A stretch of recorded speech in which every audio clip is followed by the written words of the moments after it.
Hello everyone, welcome to Parle Commerce. मैं हूँ हीर, आपकी बिजनेस स्टडीज़ की एजुकेटर। भाई हमने पार्ट 1 बुक तो अच्छी तरह से पूरी ख़त्म कर दी है। मैंने आपके लिए उसके लिए काफ़ी सारे छोटे छोटे वीडियोस भी बनाए हैं, एक छोटे छोटे टॉपिक्स के लिए जो थोड़े से डिफ़िकल्ट है या तो उसमें और ज़्यादा एक्सप्लेनेशन की ज़रूरत थी। इस वजह से भाई हो गया। अब हम आ जाते हैं हमारे पार्ट 2 बुक में, जिसमें हमारे पास है टोटल 4 चैप्टर्स। ये सारे चैप्टर्स बड़े बड़े हैं, ठीक है, एक्चुअल में बहुत बड़े बड़े हैं, इसलिए हम लोग इसे थोड़ा थोड़ा करके ही करेंगे। और उसके बाद आप टेंशन मत लीजिएगा, डोंट वरी एट ऑल। उसमें भी जो सारे टॉपिक्स होंगे जो बहुत इंपॉर्टेंट लग रहे हैं या इम्पॉर्टेंट है, वो उसके लिए मैं आपके लिए अलग अलग छोटे से वीडियोस और बना दूंगी। तो आज हम लोग करने वाले हैं financial management chapter. Financial management chapter करने से पहले हम लोगों को ये जानना बहुत ज़रूरी है कि बिजनेस फाइनेंस क्या है।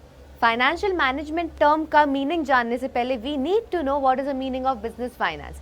As you can see over here, what are they saying? Business finance refers to the money required for carrying out all business activities. वो सारे पैसे जो हम लोगों को हमारे बिजनेस में जितने भी सारे काम हैं वो करने के लिए लग रहे हैं, उसे हम बिजनेस फाइनेंस कहेंगे। देखो ना, बिजनेस फाइनेंस हमारा 2 वर्ड से बना है, बिजनेस और फाइनेंस। तो बिजनेस को जो पैसे लग रहे हैं, फाइनेंस जो लग रहा है अपना बिजनेस चलाने के लिए, उसे बिजनेस फाइनेंस कहेंगे। अब बिजनेस को फाइनेंस क्यों चाहिए, पैसा क्यों चाहिए बिजनेस को? सबसे पहला रीजन है, उसे बिजनेस शुरू करना है, पैसे चाहिए। बिजनेस को ग्रो करना है, पैसे चाहिए। या तो एक्सपांड करना है, पैसे चाहिए। ये सारी चीजें पैसों के बिना नहीं हो सकती है। अपने डेली एक्टिविटीज के लिए भी उसे पैसे चाहिए होते हैं, बराबर। अरे चाय लेकर आओ यार, चलो चाय पीते हैं, खाना खा लिया, उसके लिए। या तो कोई भी इन्वेंटरी में सारा जो सामान नहीं है तो वो लेकर आना है। सो ये सारे वेजेस अगर देना है वर्कर्स को, डेली सिस्टम पे जाते हैं वेजेस, तो ये सारे डेली एक्टिविटीज़ के लिए क्या है, पैसे तो लगेंगे ना।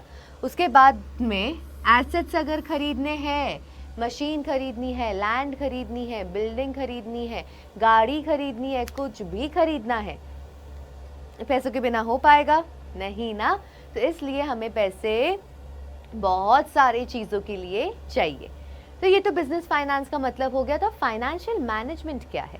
देखिए, financial management is the concerned with management of flow of funds and involves decision relating to the procurement of funds, investment of funds in long term and short term assets and distribution of earning to the owners. बड़ा सा meaning है। अब मैंने एक बार आपको इसको पढ़ के बता दिया, अब इस हम लोग इसे छोटा छोटा पार्ट करके इसे समझेंगे। सबसे पहले क्या कह रहे हैं? It is concerned with flow of funds, मतलब पैसे कहाँ जा रहे हैं पता होना चाहिए या नहीं। भाई मेरे पास पैसे आ गए, मेरी सैलरी आ गई मानो, और मेरी सैलरी कहाँ चली गई, 10 दिन नहीं हुए हैं मेरी सैलरी खत्म, क्या मतलब का है? I should know where I have spent my money, right. Financial management आपको वो बताता है, फाइनेंशियल मैनेजमेंट आपको बताता है कि आपके पास पैसे तो आ गए, इसे कैसे आपने खर्चा किया, कहाँ फ्लो गए, आपके फ्लो कहाँ हुआ है पैसों का, उस बारे में बताता है। बाद में और क्या क्या डिसीजंस लेता है, किसके बारे में? प्रोक्योरमेंट ऑफ फंड्स, पैसे कहाँ से आएंगे उसके डिसीजन लिए जाते हैं। बाद में इन्वेस्टमेंट कहाँ करेंगे उसके डिसीजन के बारे में। डिस्ट्रीब्यूट करें, कैसे करेंगे पैसे, भाई हम लोग हमारे जेब में कितने पैसे रखेंगे, शेयर होल्डर्स को कितने पैसे देंगे, इसके बारे में जो भी डिसीजन है ये सब फाइनेंशियल मैनेजमेंट के तहत लिया जाता है। ठीक है, एक बार वापस से रिपीट कर देती हूँ, ध्यान से सुनना। ओके, क्या है? Management of what? Flow of funds, और इसमें बहुत सारे डिसीजंस लिए जाते हैं। किसके बारे में? पैसे कहाँ से आएंगे, पैसे कहाँ इन्वेस्ट करेंगे, और पैसों को हम लोग कैसे डिस्ट्रीब्यूट करेंगे। ठीक है, ये सारी चीज़ों के बारे में भी डिसीजन लिए जाते हैं। अब फाइनेंशियल मैनेजमेंट के 2 एस्पेक्ट्स हैं। सबसे पहले तो मैंने जैसे आपको कहा, प्रोक्योरमेंट ऑफ फंड, कहाँ से आएंगे, और एंड यूजेज ऑफ फंड, कहाँ पे हम उसे यूज़ करेंगे। ये दोनों चीज़ों के बारे में बात की जाती है। ठीक है, ये दोनों उसके खास एस्पेक्ट्स है जिसको हमें ध्यान से देखना है। तो आप लोगों को I hope so financial management का मीनिंग तो समझ में आ गया है। ठीक है, अभी हम लोग आ जाते हैं role of financial management. Financial management का रोल क्या है वो हम लोगों को समझना बहुत ज़रूरी है। सबसे पहले तो देखो, size and composition of fixed asset. हमारा फिक्स्ड एसेट का साइज क्या होगा, छोटा होगा, बड़ा होगा, कैसा होगा, वो हमारे फाइनेंशियल मैनेजमेंट के ऊपर डिपेंड करता है।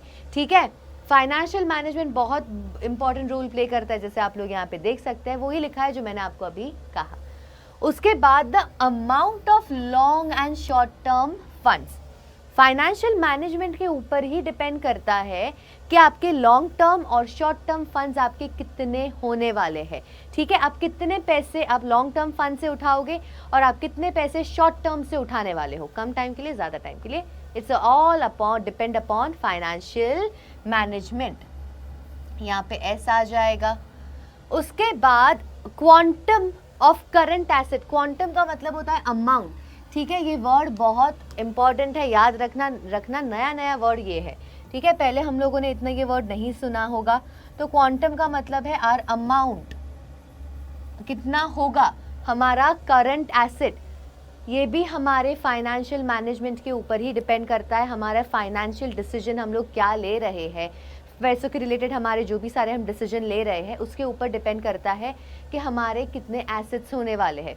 तो फाइनेंशियल मैनेजमेंट इसमें भी बहुत इंपॉर्टेंट रोल प्ले करता है कि आपका कितना होगा करंट एसेट। उसके बाद में हमारा लॉन्ग टर्म फाइनेंसिंग को वो डेट और इक्विटी में ब्रेक डाउन करता है। लॉन्ग टर्म हमारा कैसा होता है, देखिए जो हमारे लॉन्ग टर्म होते हैं फंड्स, उसे हम दो में डिवाइड कर सकते हैं। एक होता है डेट और दूसरा है हमारा इक्विटी। ठीक है, डेट का मतलब आपको पता है क्या होते हैं, हमारे डिबेंचर्स, जबकि इक्विटी में हमारे प्रेफरेंस शेयर, इक्विटी शेयर्स, वो सब आ जाते हैं। तो फाइनेंशियल मैनेजमेंट हमारी मदद करता है ये बताने में, हमें बताता है कि भाई आपका कैसा होना चाहिए, डेट आपका कितना होना चाहिए, इक्विटी आपका कितना होना चाहिए। ये सब आपको फाइनेंशियल मैनेजमेंट रेशियो जो है फिक्स करने में हेल्प करता है कि 2:1 होगा, 3:4 होगा, क्या रेशियो होगा। It all depends upon our financial management. और लास्ट हमारे सारे ही जो भी P&L, प्रॉफिट एंड लॉस, जो हमारा अकाउंट बनता है, उसके जो भी सारे आइटम्स है वो सारे हमारे फाइनेंशियल मैनेजमेंट से काफ़ी ज़्यादा अफेक्टेड होते हैं। ठीक है, तो फाइनेंशियल मैनेजमेंट का ये सारी चीज़ों में बहुत इंपॉर्टेंट रोल प्ले होता है।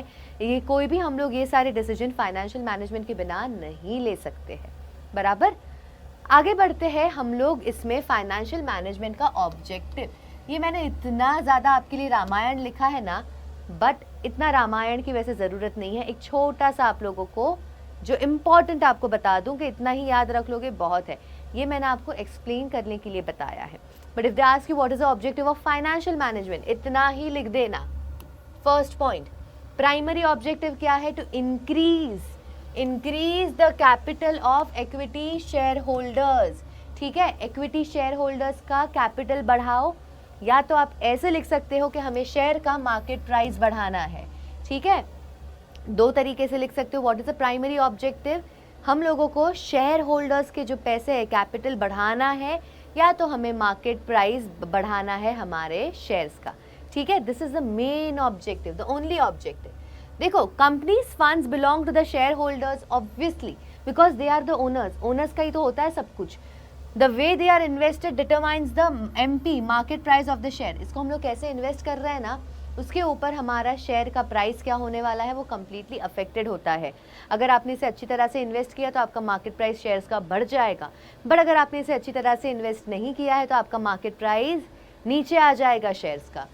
MP, अगर आपका मार्केट प्राइस आपके अर्निंग से इज मोर, अगर if the earning is more than the cost, आपके पास पैसे ज़्यादा आ रहे हैं बट आपका खर्चे कम हो रहे हैं, तो आपका जो शेयर का मार्केट प्राइस है वो बढ़ने ही वाला है। ठीक है, अगर आपका income is more than the expenditure, तो आपका मार्केट प्राइस शेयर्स का बढ़ने वाला है। गारंटी का ऐसा ही होता है, इसे मेरी गारंटी की क्या बात हो गई। उसके बाद देखो, all the avenues of investment, हम लोग हमारा जो फाइनेंस कहाँ कहाँ से आ रहा है, हम लोग वर्किंग कैपिटल की सारी चीज़ों को कैसे हैंडल कर रहे हैं, ये सारी चीज़ें हम लोग जब भी करते हैं हम लोग एक ही गोल से करते हैं। गोल क्या है, हम लोगों को इक्विटी शेयर का मार्केट प्राइस बढ़ाना है। ठीक है, जो भी सारे काम करते हैं हम लोग यही सोच के कि मार्केट प्राइस बढ़ना ही चाहिए हमारा। This happens with efficient decision making. अगर डिसीजन मेकिंग हमारा बराबर है तभी ही हमारा मार्केट प्राइस शेयर्स का बढ़ पाएगा, और else it is not gonna be possible. आगे क्या कहते हैं, इसलिए देखो, therefore when a decision is taken about investment in a new machine, the aim of financial management is to ensure that the benefit from the investment exceed the cost so that the some value addition takes place. तो क्या कहते हैं कि बहुत ही एकदम ध्यान से सारे डिसीजंस लिए जाते हैं। एक मशीन भी जब खरीदनी हो तो उसके बारे में वो लोग काफ़ी ज़्यादा सोच के और वैसे करते हैं। ऐसा क्यों? क्योंकि फाइनेंशियल मैनेजमेंट का एम क्या है कि हम लोगों के पास इनकम ज़्यादा हो, हमारे खर्चे कम हो, ठीक है, जिससे क्या होगा, वैल्यू एडिशन होगा, कुछ वैल्यू भी आया, कुछ आया हमारे पास। वैसे ही अगर कहीं से पैसे वो लोग लेकर आते हैं, मानो लोन लिया या कहीं से भी फंड्स रेज किए, तो वो लोग क्या ट्राई करेंगे, कॉस्ट हमारा कम से कम हो, ठीक है, कॉस्ट हमारा कम से कम हो। फॉर एग्जाम्पल आपके पास अगर दो ऑप्शन है, आपको चाहिए 10,000 रुपये, ठीक है, आपके पास दो ऑप्शन है, अपने फ्रेंड से लेने के लिए, फ्रेंड आपको दे रहा है 10% पे, और आपकी मॉम के पास से लेने के लिए, मम्मी ने बोला भाई देखो यार अब तो तुम कमा रहे हो, मैं ऐसे ही पैसे नहीं दूंगी, I am so sorry. Mummy ने बोला चलो तुम मेरे बेटे हो ना, मैं तुम्हें 2% पे दे दूंगी, ठीक है। तो आप लोग क्या करोगे, आप लोग वहाँ से लोगे ना मम्मी के पास से, क्योंकि मम्मी तो 2% पे दे रही है यार, फ्रेंड 10% पे दे रहा है आपको ये लोन, तो कहाँ से भी हम, जहाँ से भी हम लेते हैं, हम लोग यही ट्राई करते हैं कि हमारा कॉस्ट कम से कम हो, बराबर। ये हमारा फाइनेंशियल मैनेजमेंट का ऑब्जेक्टिव हो गया। ऑब्जेक्टिव आपको मैंने बता दिया, सिर्फ फर्स्ट वाला पॉइंट हमें काम का है काफ़ी ज़्यादा। अब आ जाते हैं हम लोग फाइनेंशियल डिसीजन के ऊपर। फाइनेंशियल डिसीजन क्या है, वापस से दो वर्ड का बना हुआ है, फाइनेंशियल एंड डिसीजन। तो देखो फाइनेंशियल डिसीजन क्या होता है, सारे डिसीजन हमारे फाइनेंशियल मैटर के रिलेटेड, मतलब पैसों के रिलेटेड हम लोग जो भी डिसीजन लेते हैं, ठीक है, एक जब बिजनेस कोई भी पैसों के रिलेटेड एक डिसीजन लेता है तो उसे हम फाइनेंशियल डिसीजन कहते हैं। आपको अगर याद होगा मैंने फाइनेंशियल मैनेजमेंट की मीनिंग में आपको बताया था ना, डिसीजंस रिलेटेड टू, यही है वो फाइनेंशियल डिसीजन, ठीक है। तो अभी हमारे फाइनेंशियल डिसीजन 3 प्रकार के होते हैं। सबसे पहला हमारा होता है एक इन्वेस्टमेंट डिसीजन, फिर आता है फाइनेंसिंग, भाई फाइनेंसिंग है ये फाइनेंशियल है, डोंट गेट कंफ्यूज्ड, ओके। फिर एक आता है डिविडेंड डिसीजन, ठीक है। तो अभी हम लोग सबसे पहले आ जाते हैं हमारे इन्वेस्टमेंट डिसीजन। इन्वेस्टमेंट डिसीजन क्या होता है, डिसीजन हम एक फर्म जो ले रही है कहाँ पे पैसे इन्वेस्ट करने हैं उसके रिलेटेड, उसे हम इन्वेस्टमेंट डिसीजन कहते हैं। उसके बाद फाइनेंसिंग डिसीजन का मतलब क्या है, वो सारे डिसीजंस जो हम लोग लेते हैं कि हमें कहाँ से पैसे लेकर आने हैं, from where do we have to get money from, इसे हम फाइनेंसिंग डिसीजन के तहत लेते हैं। फिर आ जाता है हमारा डिविडेंड डिसीजन। डिविडेंड डिसीजन जो है हम लोग वो किसके ऊपर लेते हैं, वो डिसीजन सारे कि हमारा जो सारा प्रॉफिट है उसे हम लोग कैसे डिस्ट्रीब्यूट करें, शेयर होल्डर्स को कितना दे और हमारी जेब में कितना हम पैसे रखें, उसके रिलेटेड हमारे डिसीजन जो होते हैं। आज मैं आपके साथ केवल इन्वेस्टमेंट डिसीजन करने वाली हूँ, ये बाकी के जो 2 डिसीजन है मैं आपके साथ नेक्स्ट क्लास में करूँगी, ठीक है।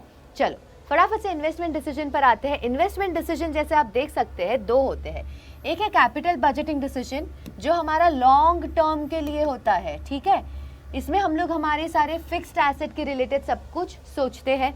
जबकि एक दूसरा होता है वर्किंग कैपिटल डिसीजन जो हमारा शॉर्ट टर्म के लिए होता है, और इसमें हम लोग करंट एसेट के रिलेटेड जो भी हम लोग कौन से करंट एसेट में इन्वेस्ट करना है उसके बारे में सोचते हैं। देखो यहाँ पे भी मैंने वही दिखाया है ना, कैपिटल बजटिंग डिसीजन देखो long term, working capital short term, ठीक है। तो हमारा लॉन्ग टर्म ये जो कैपिटल बजटिंग में है हम लोग फिक्स्ड एसेट की बात करते हैं, ठीक है, कौन से फिक्स्ड एसेट में इन्वेस्ट करें, और यहाँ पे हम लोग डिसाइड करते हैं कि कौन से करंट एसेट में हम लोग इन्वेस्ट करें, ठीक है। ये हमारा इन्वेस्टमेंट डिसीजन हुआ। अब इन्वेस्टमेंट डिसीजन के लिए कुछ फैक्टर्स होते हैं जो चीज़ के ऊपर डिपेंड करता है हमारा इन्वेस्टमेंट डिसीजन क्या होगा।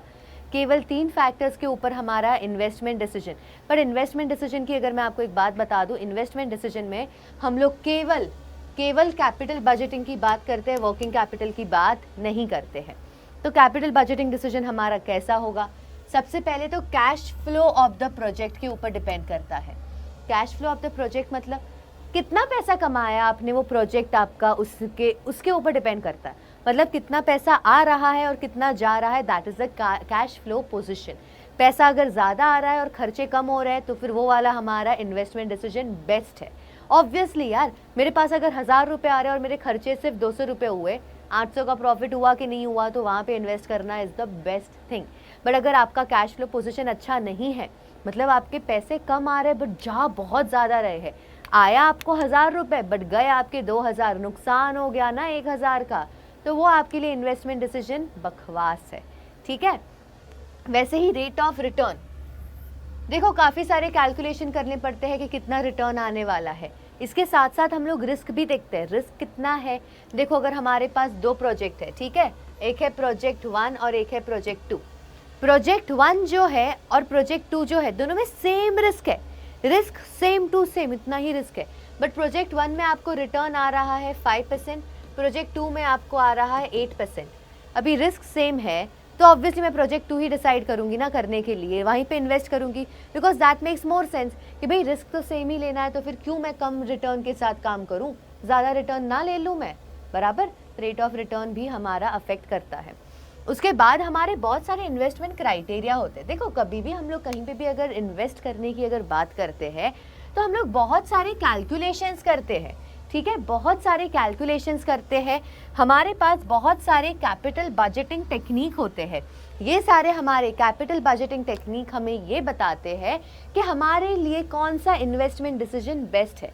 जो भी कैपिटल बजटिंग टेक्निक से हमें पता चले कि ये वाला इन्वेस्टमेंट डिसीजन हमारे लिए बढ़िया है, हम लोग वो वाले जगह पे, हम लोग वो वाले प्रोजेक्ट में पैसे इन्वेस्ट करते हैं, ठीक है। आज के लिए केवल इतना ही। I will see you all for the next class. तब तक के लिए भाई अगर आप नए हो चैनल पे तो सब्सक्राइब कर लो, और अगर कोई भी डाउट है तो कमेंट कर लो, बराबर। एंड बेल आइकन को ज़रूर प्रेस कर देना। I will see you all for the next class. Bye bye everyone.